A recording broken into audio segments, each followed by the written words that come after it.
This is one of the most requested locations you asked me to look into. Hi, I'm Barbie with NightSong Paranormal, and this is Clover Bottom right here in Nashville, Tennessee. And its story is much older and much heavier than what most people realize. Long before Clover Bottom became a school or a hospital, this land was already shaped by human lives. The Stones River Bottom area was settled early in Tennessee's history, first by John Donaldson and then later by Andrew Jackson, who married Donaldson's daughter. This land had witnessed generations of people long before institutions arrived.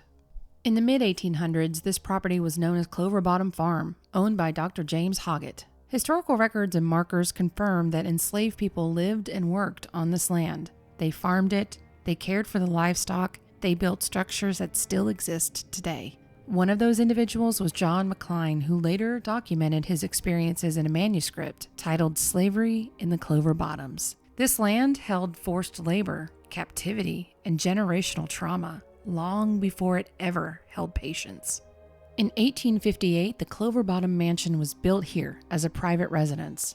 A home stood on ground already shaped by suffering, even if that suffering wasn't acknowledged at the time. Nearby, enslaved families lived in cabins, some of which still stand today. Decades later, the state of Tennessee acquired the land. The new buildings were added, the purpose changed. And in 1933, Clover Bottom became the Clover Bottom Hospital and School.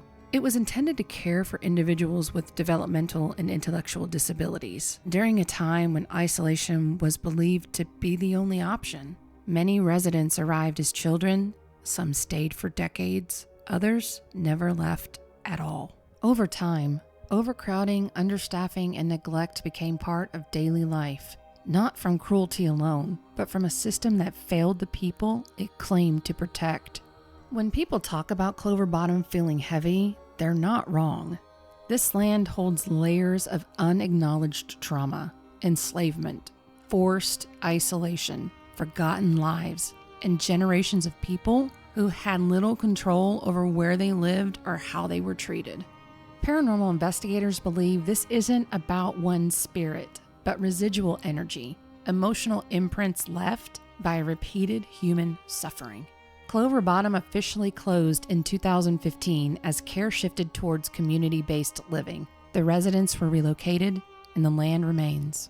Some places don't haunt because of what happened once. They haunt because of everything that happened there over and over again. And Clover Bottom is just one of those places.